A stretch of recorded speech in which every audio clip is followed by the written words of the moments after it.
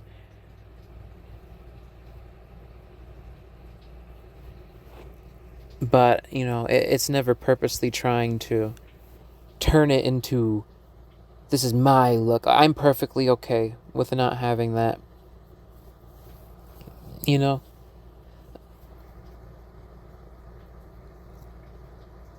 That's my values on that, is like I'm perfectly fine with I'm perfectly okay with that. I'm perfectly okay with not having the distinct fresh look. Where's your voice? It's like my voice is my love for pastiche.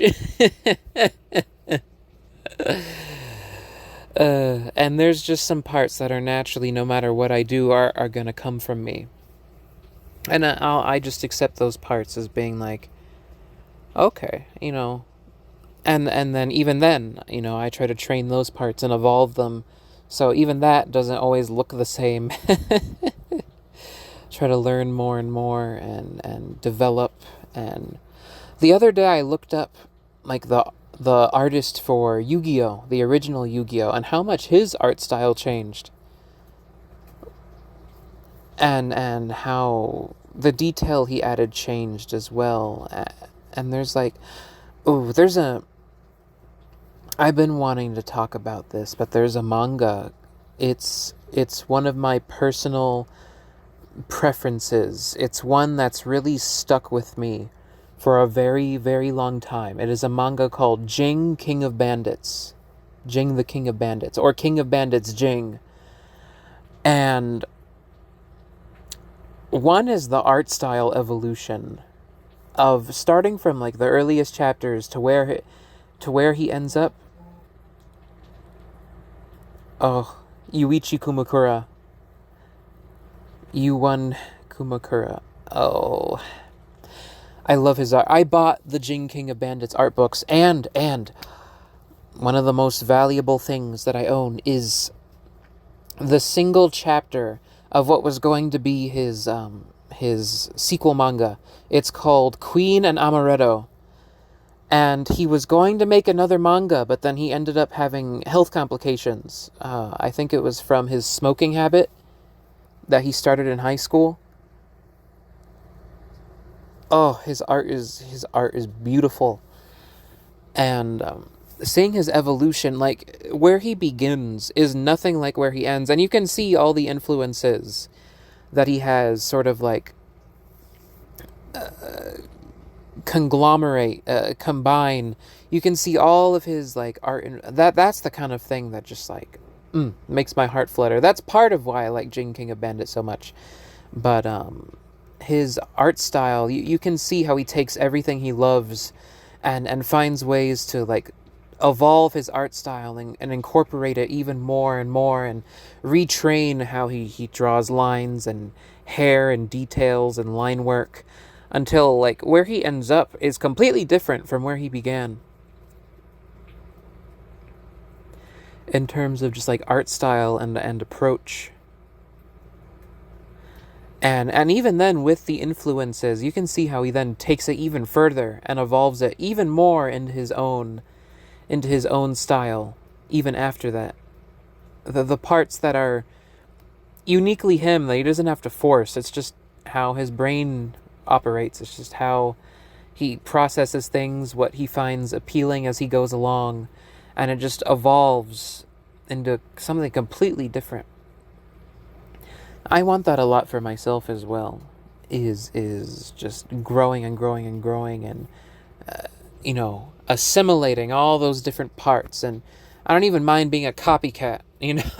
I don't, because then like those skills and details and study and analysis of that person's art style mine now, you know? I consume that, I assimilate it, and now it's in my skill set. And when I want to draw in a different way, uh, it's like I've got even more tools to work with. That makes me happy. That makes me very happy. But Jing King of Bandits, it's, besides the artwork, which grows into something incredibly beautiful. Oh yeah, I was talking about Queen and Amaretto. Yeah, so let me finish that first.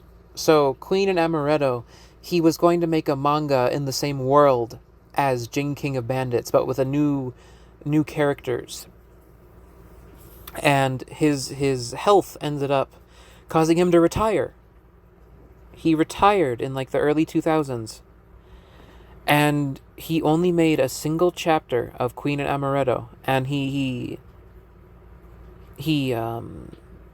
it was put into basically the last art book. So he released works of Yuichi Kumakura works, and it has the artworks, that the illustrations he did, separate from the manga he did for Jing King of Bandits. And then later on, the last remaining artwork, he packaged in a small booklet called Love Children. And in that booklet is the single chapter of Queen and Amaretto. And this is how much I love this is how much I love Jing King of Bandits, is that I went out of my way and I found it and I got it. One thing I really want is I still haven't gotten it, is the CD for Jing King of Bandits, Seventh Heaven OVA. I still haven't gotten that, but there's a specific track. It's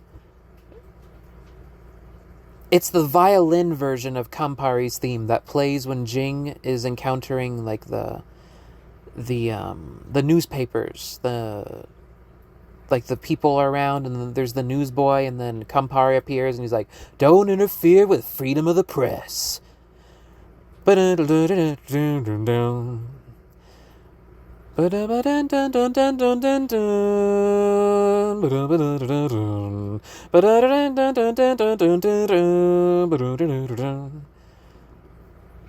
Bum bum bum bum bum bum bum bum bum bum bum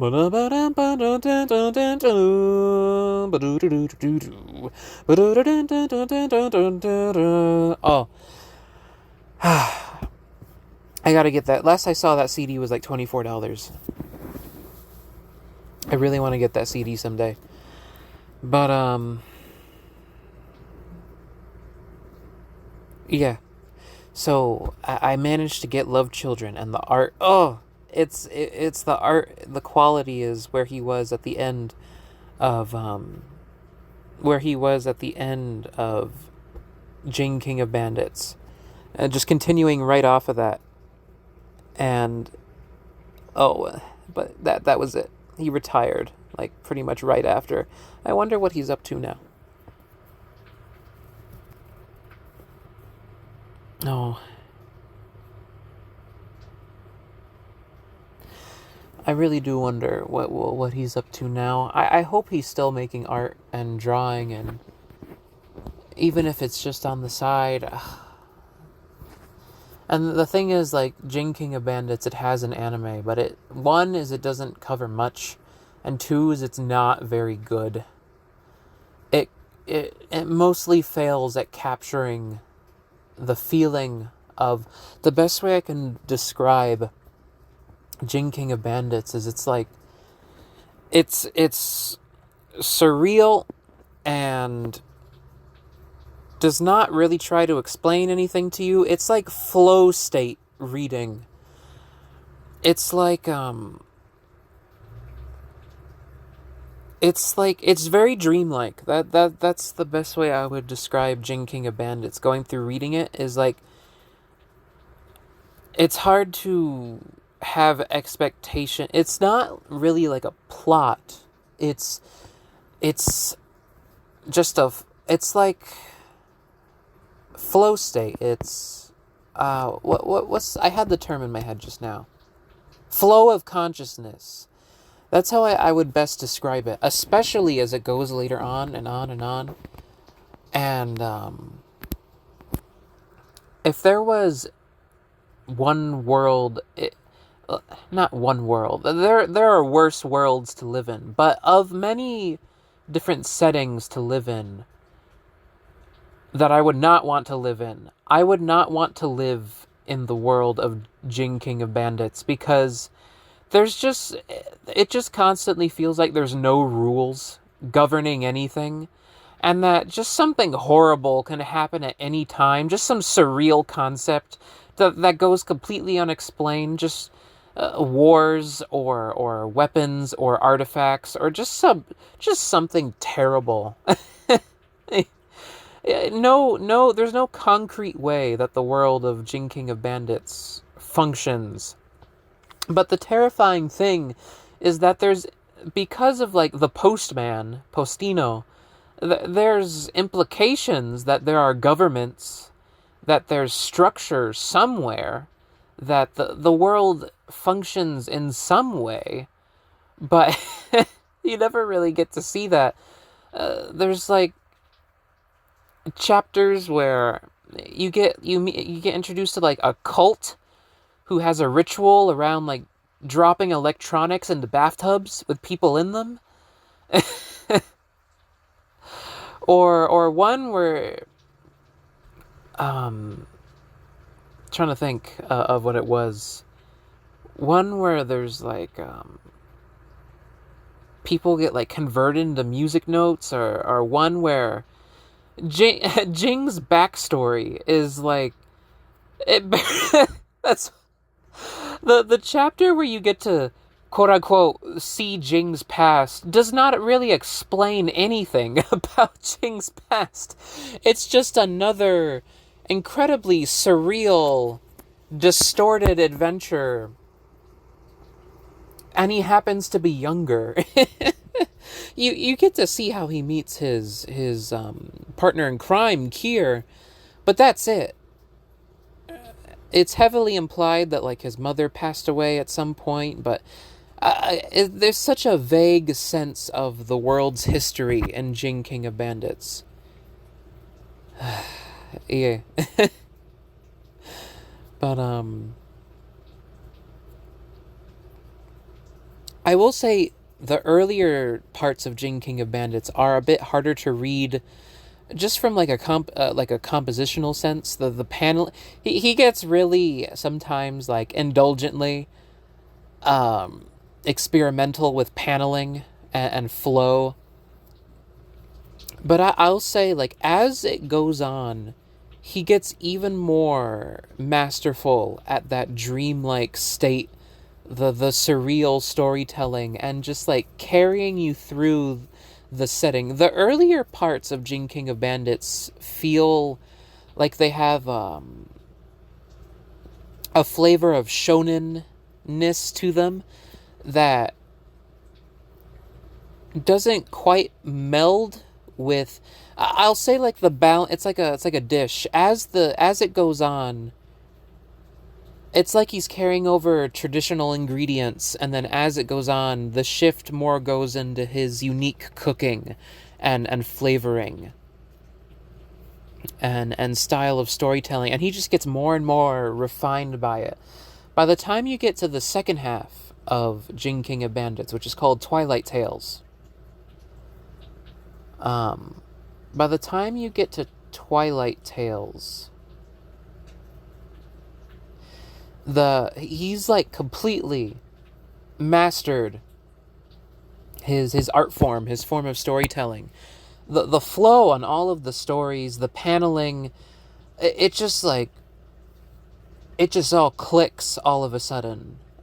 Like, it's normal to see like improvements through a manga and someone mastering their craft, but once you get to the first chapter of Twilight Tales, feels like a holdover from the first part of Jing King of Bandits.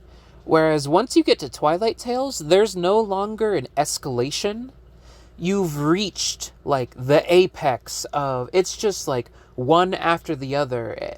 It's not even I can't even call it stagnation. It's like completely different dishes all at the same level of mastery, especially once you get past that first part of Twilight Tales, which art style wise and just I can tell from the art style and the writing style, it feels like a holdover from the original, from the first half, and then after that it just jumps straight into Twilight Tales, and it's just like story after story after story. He's just hit his mastery, and you're just seeing him create each work after each work after each work, and find something new and inventive and just like captivating to do.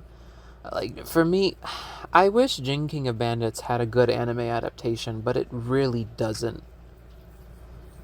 So the best way to experience it is to read it. That is the best way to experience Jin King of Bandits. Unfortunately, Queen and Amaretto, there's no scans of it online. I mean, there are images of it, but it's incomplete. There's no scans of it online. It's not been translated. I almost wonder if I should like take pictures of it and post it online so that it's like preserved and people have it. I don't have a printer anymore or a scanner. Man, I should have kept. I should. The other person had us get rid of the print. Anyway, I don't have a printer anymore. All I'd have is my phone and my camera. Maybe I should. Maybe I should take pictures of Queen and Amaretto. It's truly valuable to me. It's. And I keep it in the plastic, and then that's wrapped in more plastic. It's like, not letting that go. That's an artist I truly am enamored with. And he made his one thing and he retired, and that just makes me sad. Makes me so sad. But anyway, coming off of talking about Jin King of Bandits is just talking about art style. For me, trying to find my art style, my look, it's not that important to me. There's just too many, for me, there's just too many ways to want to draw, too many looks, too many things that appeal to me, that I want to harness, that I want to copy, that I want to even mimic and then incorporate, and just like be able to do it any time, and jump between and go from simple to complex, and different styles and aspects and elements. I want that. I want that too much. It would pain me more to have an art style. Just want to develop and to grow as much as possible. And just the excitement of the process and seeing what happens. And something that I've really been taking to heart recently is the idea I saw somewhere, it's like, don't be afraid to make bad drawings. And you have to make all your bad drawings so you can out of the way. You have to like empty your system of it. You have to get all your bad drawings so that your good drawings can come. So that thing you're looking for can come. Don't be afraid to make bad drawings. You're going to make imperfect drawings you don't like. Don't go out of your way to destroy them or delete them. Just make like a folder for them. And I in no way mean it to put down this channel that I've made here, but this channel is form one. It's so I can draw every day, and I have a reason to draw every day, and to make it fun and exciting and accessible to me, without burning me out or making me give up, or me ending up giving up or anything like that. It's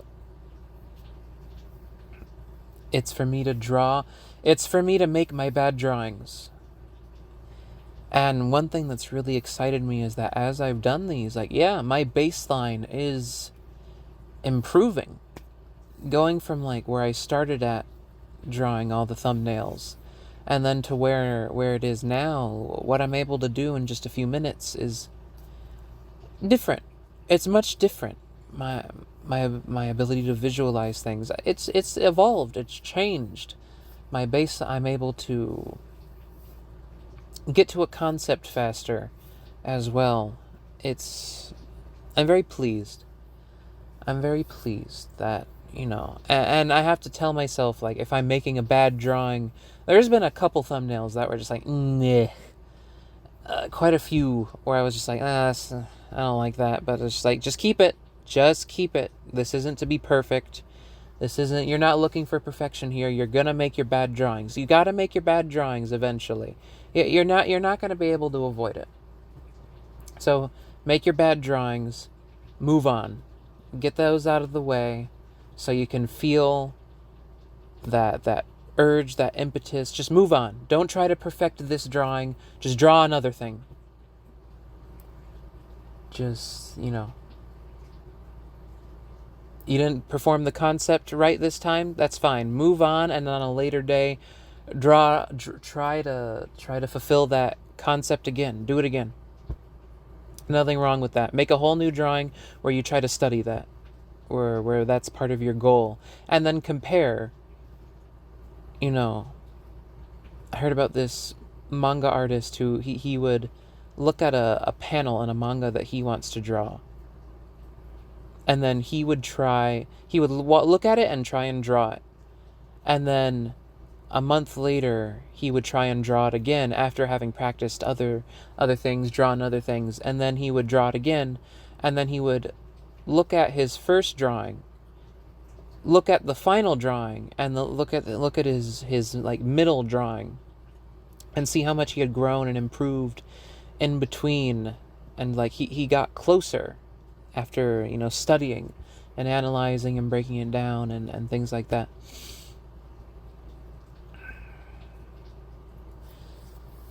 So I've just been getting used to, like, making my poor drawings, making my bad drawings, making the ones I'm not proud of, and just letting the momentum of basically letting instead of wasting and burning up energy on perfection, is instead letting that energy of that, like, I didn't do it, this isn't quite right, this is a bad drawing, just letting that energy, transforming the energy rather than burning it up, letting it transform into that thing that'll help carry me into the next day, and just enjoying the process of it, and giving myself room and space to make those bad drawings, letting them all out. But it feels kind of cool. It kind of reminds me of, like, a Dragon Ball character, like, I'm only using 50% of my power. Or I'm only using 10% of my power. Would you like to see 50? That kind of thing. I'm only using 20%. It's like that when I'm doing these thumbnails. It feels kind of cool, to just, like, get a quick sketch out. Don't try to be professional. Don't try to perfect it. Don't try to make it something. Just draw. Just draw and like let the lines come out and form it into something. It doesn't matter really what it is. Like, ooh, you had a quick idea, something you like. Here, just draw that. Well, look at that. Or I like this. I'm just gonna draw this for. There we go. Look at that. And yeah.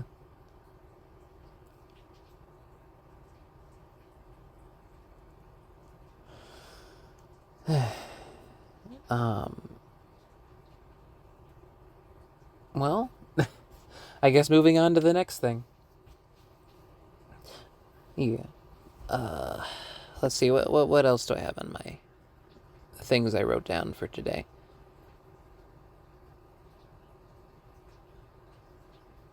Yeah. Iggy and Mr. Kirk. I realized how a good way to explain Iggy and Mr. Kirk is that the way Iggy and Mr. Kirk is written is it's not really written for children. Iggy and Mr. Kirk is written for the adults who are going to be sitting in the room watching the show with the children. If that makes sense. I hope that's clear. I hope that I'm not going to say if that makes sense. That feels condescending to me. If I'm being clear enough, if that's clear, if I'm saying that right, is Iggy and Mr. Kirk is more so written to wink and nod at the adults in the room to be like, check out these morals and values we're teaching. Wink. Yeah, we got you. Meanwhile, the kid is just left in the dark about what exactly. Again, presenting the abstraction and not the concepts underneath that actually like allow perspective and understanding to form. So when Iggy and Mr. Kirk is doing its thing, it feels more like it's trying to talk to the parents in the room who are monitoring to make sure that the show is teaching good values. But then it ends up that it's being understood by the adults who it's not for exactly.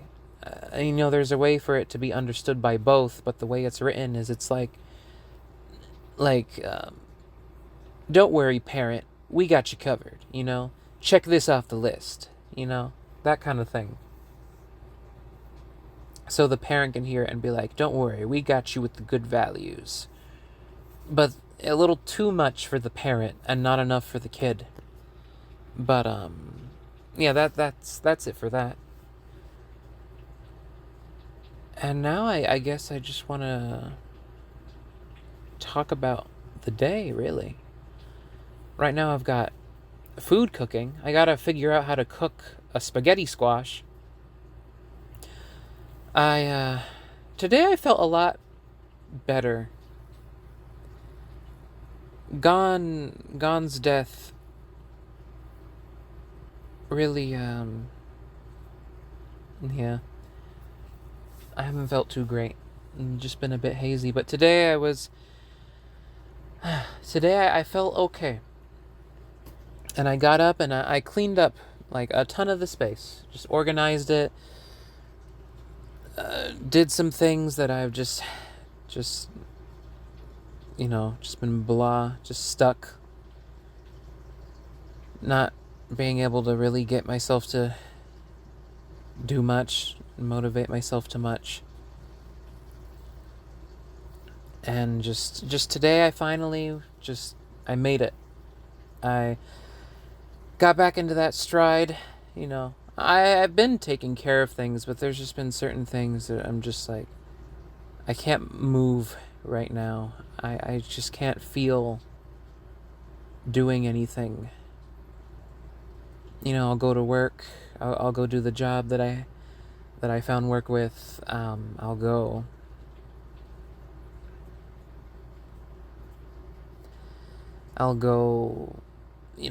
Cook for myself at least, wash up, and then do whatever work there is and just splat down. The journals really have been helping, that habit, that consistency, and what they pave the way and provide with the drawing. It's like it has been helping to keep me upright. But today I finally felt that return of just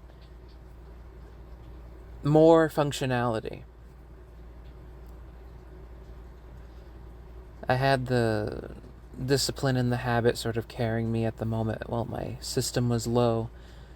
But now I feel like I'm finally returning to base operation. Not all the way there yet, but I'm inching closer to standard performance. And yeah, just a lot better. And today one of the jobs I applied for a while ago, they got back to me and did like a part 2 with an interview. But then something they didn't bring up was the remote / on-site requirement of the job. And when I got to that question of like, this job is for people who live in this state over here, would what are your relocation plans? And I just had to be honest, like, I don't have any. I didn't say that, but I wrote it in a professional way that was basically like, I don't have any. I don't have means. I even if I wanted to, I could not. Like, you, it would not be possible for me to do that. So, yeah. And it's the kind of position that I wouldn't even need on site. Like, I know that for sure. But, yeah. I signed up for it and got that through that process, and I don't know what's going to happen with that. You know, it gave me hope and then sort of muddied that hope. But, making progress on studying for the driver's license. And let's see, is there really much else? My other kittens are doing well. Things are okay. A sort of limbo holding pattern. I know things will definitely change in a whole other direction once I get that driving test done. But until then, things are sort of settling in. And if I can get a second job that's remote, second remote job, be excellent.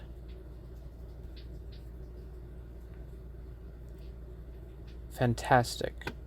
And then if I get a vehicle, you know, that'll open up the option of going out to get that second job. That's like, you know, more like the one I already have. But, there was one last thing, which is just a thought I had today, which is, when it comes down to it and the way I've grown up is, I'm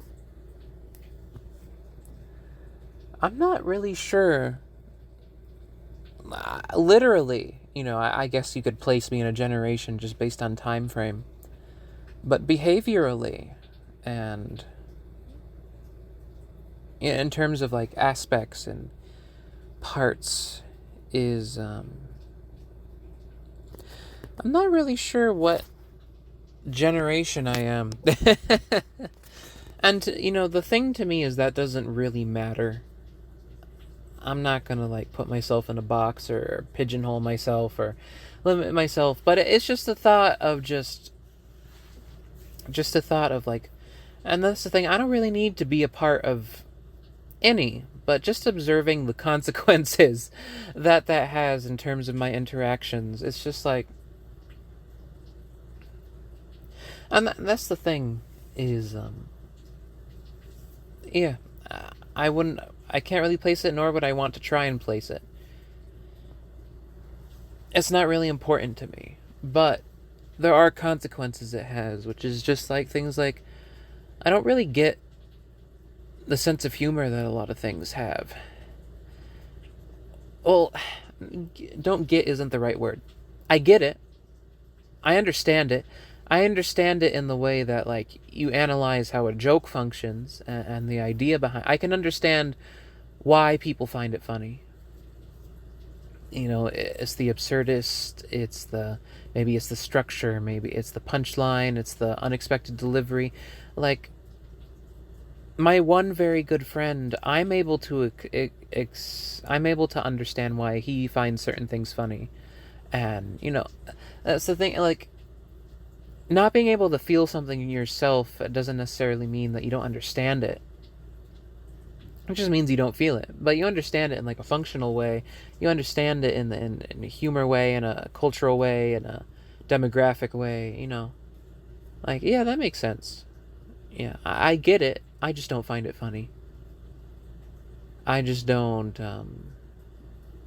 I get it, I understand it, but it just it doesn't do anything for me personally. I don't think there's ever been a time in my life where I've seen someone laugh at something and I was just like, how do you find that funny? I'm just like, oh, okay. I mean, I understand that sense of humor. I get it.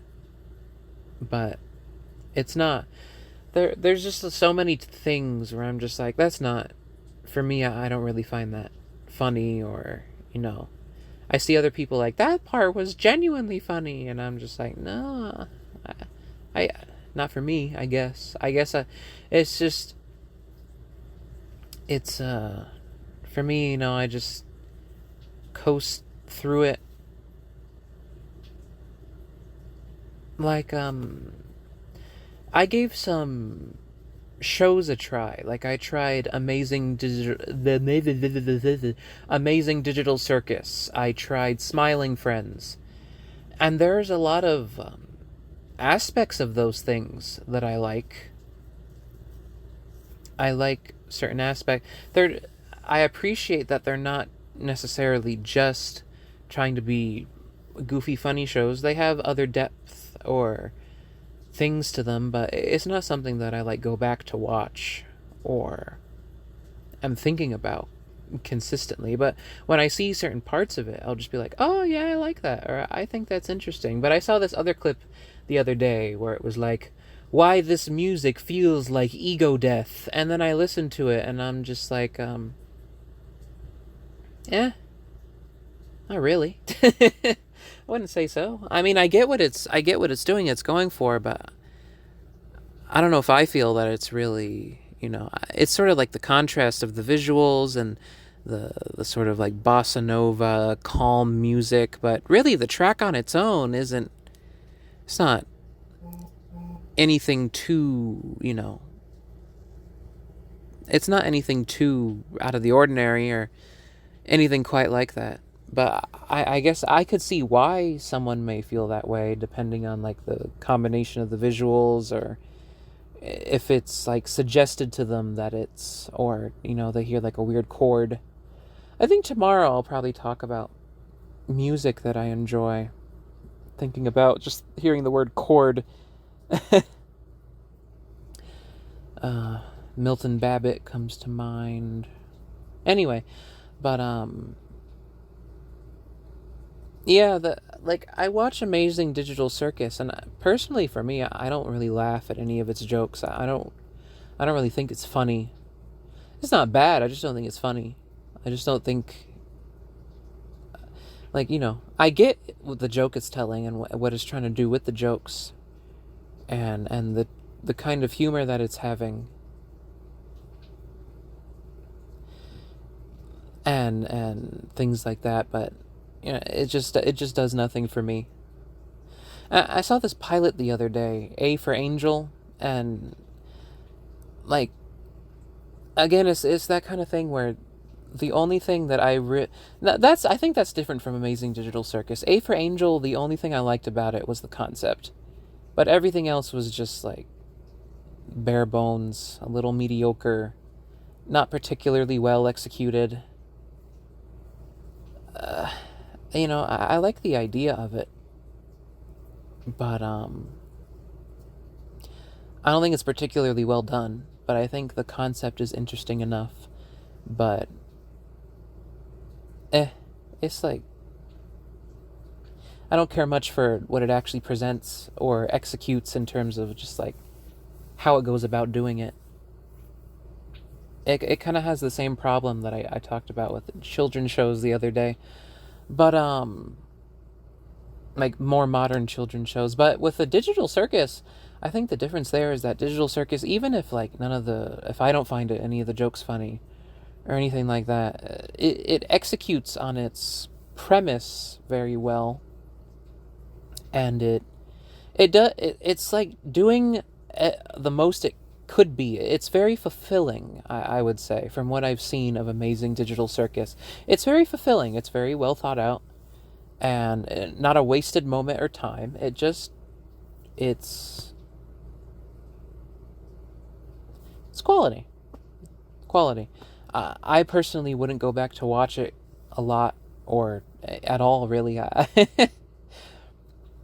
I'll watch it. I really just watch the episodes once as they come out, and then like maybe I'll see a clip on it, and then I'll click it to be like, oh yeah, that was good. I did really like that. Maybe that's an idea like I'll go with later on. I'll write something down about it, and then I'll just go on. And same with Smiling Friends. Like, I like what Smiling Friends goes for. I like the idea of it, but I don't. The execution is sort of hit or miss. I don't think it's funny, personally. I don't think there's ever really been a joke in Smiling Friends that made me laugh or got a chuckle out of me. But I think the closest I'll get with Smiling Friends is just like, I appreciate what it does, and that's why I'll watch a new episode when it comes out. But for the most part, it's like, it's this weird boundary line of like, there are things that I enjoy about it, but I don't really enjoy it, if that makes sense. Like that one joke where it's like, a certain group of people, ha cha cha, and he's like doing the mind experiment thing.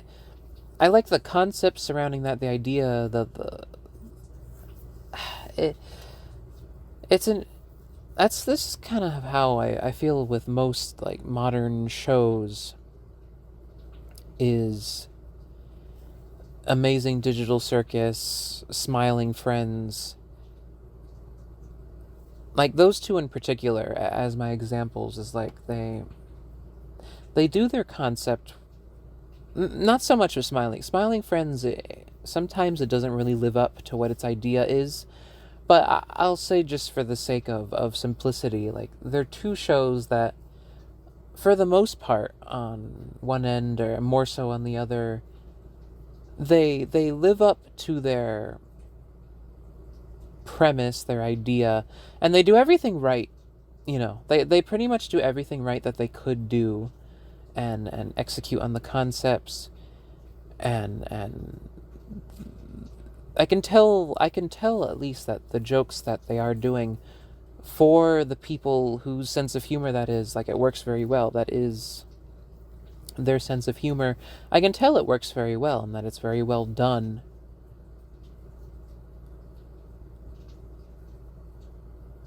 So, I guess you can, like,